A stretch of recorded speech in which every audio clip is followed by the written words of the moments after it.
ತಮ್ಮ ಪಕ್ಷದ ಅಭ್ಯರ್ಥಿ ಪರವಾಗಿ ಪ್ರಚಾರ ಮಾಡುವುದನ್ನ ಬಿಟ್ಟು ಕಾಂಗ್ರೆಸ್ ಅಭ್ಯರ್ಥಿ ಪರವಾಗಿ ಪ್ರಚಾರವನ್ನ ಮಾಡಿದ್ರು ಅನ್ನೋ ಕಾರಣಕ್ಕೆ ಎಸ್.ಟಿ. ಸೋಮಶೇಖರ್ ವಿರುದ್ಧವಾಗಿ ಕ್ರಮ ಆಗಬೇಕು ಅಂತ ಹೇಳಿ ಆಗ್ರಹಿಸ್ತಾ ಇದ್ರು ಬಿಜೆಪಿಯ ನಾಯಕರು. ಇದೇ ವಿಚಾರಕ್ಕೆ ಸಂಬಂಧಪಟ್ಟಂತೆ ಇದೀಗ ಮೈತ್ರಿ ಅಭ್ಯರ್ಥಿ ವಿರುದ್ಧ ಎಸ್.ಟಿ.ಎಸ್ ಕೆಂಡಾಮಂಡಲರಾಗಿದ್ದಾರೆ.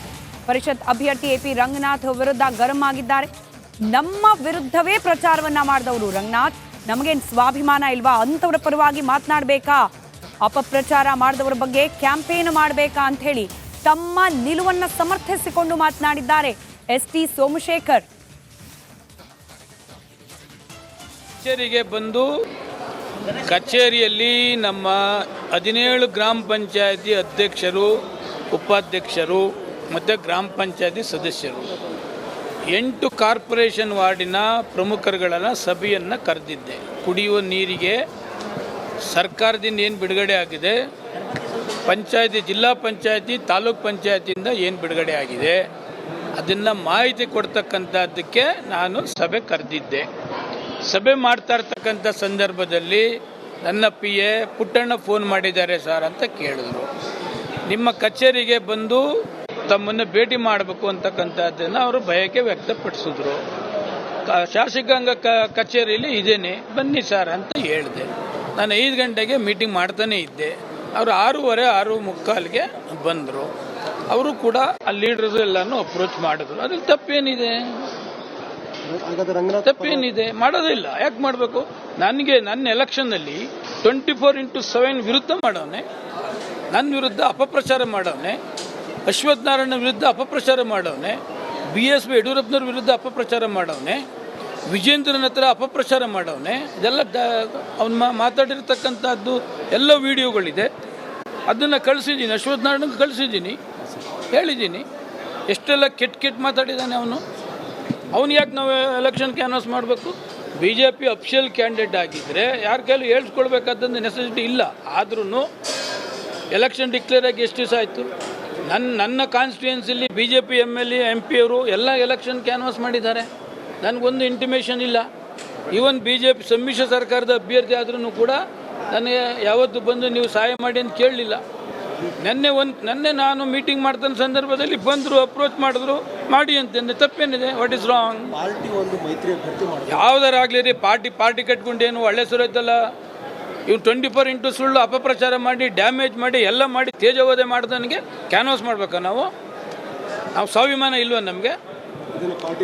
ಯಾರಿಗೆ ಬೇಕಾದ್ರೂ ಹೇಳ್ತೀನಿ ರೀ, ಯಾರಿಗೆ ಬೇಕಾದ್ರೂ ಹೇಳ್ತೀನಿ. ಈವನ್ BJP ಲೀಡರ್ಗಳಿಗೂ ತೋರಿಸಿದ್ದೀನಿ ಇದನ್ನೆಲ್ಲನೂ. ಇವತ್ತು ಬೆಳಗ್ಗೆ ಅಶ್ವಥ್ ನಾರಾಯಣಗೆ ತೋರಿಸಿದೆ, ನಿನ್ನ ವಿರುದ್ಧನೇ ಎಷ್ಟೋ ಪ್ರೊಫೆಸರ್ಗೆ ಎಷ್ಟೋ ಕೋಟಿ ಲೂಟ್ ಮಾಡೋರು ಇವರೆಲ್ಲ ಅಂತ. ಮೈತ್ರಿಯ ಸೈಡ್ ಎಫೆಕ್ಟ್ಸ್ ಅನ್ನೋ ರೀತಿಯಲ್ಲಿದೆ ಎಸ್.ಟಿ. ಸೋಮಶೇಖರ್ ಅವರ ವರ್ತನೆ, ಹಾಗೆ ಅವರ ಸಮರ್ಥನೀಯ ಮಾತುಗಳು. ಆದರೆ ಏನೇ ಆದರೂ ತಮ್ಮ ಮೈತ್ರಿ ಪಕ್ಷದ ಅಭ್ಯರ್ಥಿಯನ್ನ ಸಪೋರ್ಟ್ ಮಾಡದೆ ವಿರೋಧ ಪಕ್ಷದಲ್ಲಿ ನಿಂತಿರತಕ್ಕಂಥ ಅಭ್ಯರ್ಥಿ ಪರವಾಗಿ ಕ್ಯಾಂಪೇನ್ ಮಾಡಿದ ಎಸ್.ಟಿ. ಸೋಮಶೇಖರ್ ವಿರುದ್ಧವಾಗಿ ಕ್ರಮ ಕೈಗೊಳ್ಳುತ್ತಾ ಪಕ್ಷ ಅನ್ನೋದು ಸದ್ಯಕ್ಕಿರುವ ಪ್ರಶ್ನೆ.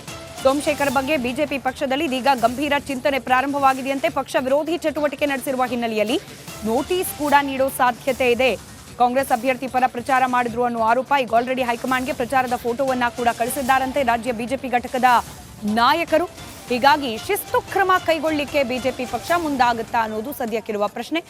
ನೇರವಾಗಿ ಈಗಷ್ಟೇ ಸೋಮಶೇಖರ್ ಅವರು ಮಾತನಾಡಿದ್ದನ್ನ ಕೂಡ ಕೇಳಿಸ್ಕೊಂಡ್ವಿ. ಯಾವ ಪಕ್ಷ ಆದ್ರೆ ಏನಂತೆ, ನಮಗ್ ಸ್ವಾಭಿಮಾನ ಇಲ್ವಾ? ನಮಗೆ ಡ್ಯಾಮೇಜ್ ಆಗೋ ರೀತಿಯಲ್ಲಿ ಮಾತನಾಡಿರುವವರು, ನಮ್ಮ ಪಕ್ಷದ ಇತರೆ ನಾಯಕರಿಗೆ ಡ್ಯಾಮೇಜ್ ಆಗೋ ರೀತಿಯಲ್ಲಿ ಮಾತನಾಡಿರುವವರು ಮೈತ್ರಿ ಆದ್ರು ಅನ್ನೋ ವಿಚಾರಕ್ಕೆ ಅವ್ರ ಪರವಾಗಿ ನಾವು ಹೋಗಿ ಪ್ರಚಾರ ಮಾಡೋಕೆ ನಮ್ಗೇನು ಸ್ವಾಭಿಮಾನ ಇಲ್ವಾ? ನೇರ ಪ್ರಶ್ನೆ ಎಸ್.ಟಿ. ಸೋಮಶೇಖರ್ ಅವರದು. ಒಂದರ್ಥದಲ್ಲಿ ಶಿಸ್ತುಕ್ರಮ ಕೈಗೊಂಡ್ರೂ ಪರವಾಗಿಲ್ಲ, ನಾನು ಹೋಗಿ ಪ್ರಚಾರ ಮಾಡಲ್ಲ ಅನ್ನೋ ಅರ್ಥದಲ್ಲಿ ಮಾತನಾಡಿದ್ದಾರೆ ಸೋಮಶೇಖರ್ ಅವರು. ಆದರೆ ಈಗ ಹೈಕಮಾಂಡ್ ಸೋಮಶೇಖರ್ ಅವರ ಈ ನಡೆಯನ್ನ ಯಾವ ರೀತಿ ಗಮನಿಸುತ್ತೆ, ಕ್ರಮ ಕೈಗೊಳ್ಳಿಕ್ಕೆ ಮುಂದಾಗುತ್ತಾ, ಸದ್ಯಕ್ಕಿರೋ ಪ್ರಶ್ನೆ ಅದು.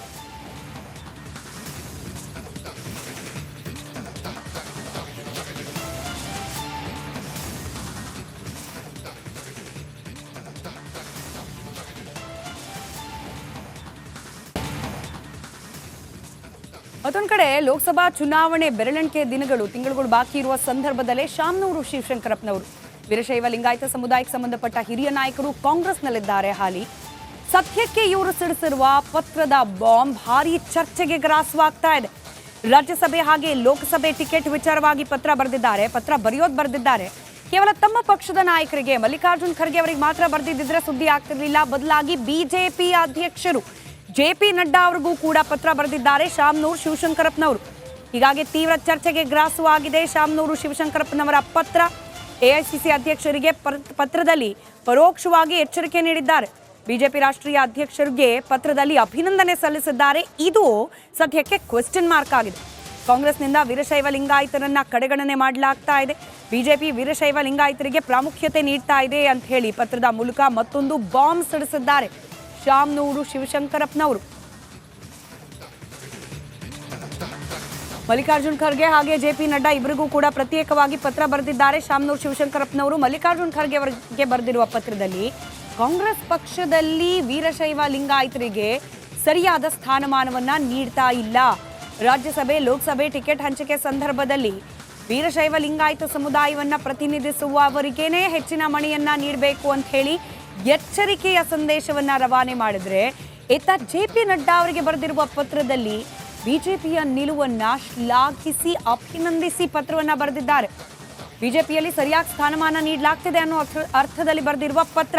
ಹೀಗಾಗಿ ಶಾಮನೂರು ಶಿವಶಂಕರಪ್ಪನವರ ಈ ಪತ್ರದ ಬಾಂಬ್ ಸದ್ಯಕ್ಕೆ ಎಐಸಿಸಿ ಹಾಗೆ ಬಿಜೆಪಿ ಎರಡೂ ಕಡೆಯಲ್ಲೂ ಕೂಡ ಚರ್ಚೆಗೆ ಗ್ರಾಸವಾಗಿದೆ. ಮತ್ತಷ್ಟು ಡೀಟೇಲ್ಸ್ ನಮ್ಮ ಪೊಲಿಟಿಕಲ್ ಬ್ಯೂರೋ ಹೆಡ್ ವಿಜಯ್ ನೀಡ್ತಾ ಹೋಗ್ತಾರೆ. ಲೈವ್ ಕನೆಕ್ಟೆಡ್ ಇದ್ದಾರೆ. ವಿಜಯ್, ಮಲ್ಲಿಕಾರ್ಜುನ್ ಖರ್ಗೆ ಅವರಿಗೆ ಸ್ಥಾನಮಾನ ನೀಡ್ತಿಲ್ಲ ಅಂತ ಅಸಮಾಧಾನದ ಪತ್ರ, ಜೆಪಿ ನಡ್ಡಾ ಅವರಿಗೆ ಅಭಿನಂದನೆ ಪತ್ರ, ಶಾಮನೂರು ಶಿವಶಂಕರಪ್ಪನವರ ಈ ನಡೆಯಿಂದ ಹೊರಹೊಮ್ತಾ ಇರುವ ಸಂದೇಶ ವಿವರಿಸೋದಾದ್ರೆ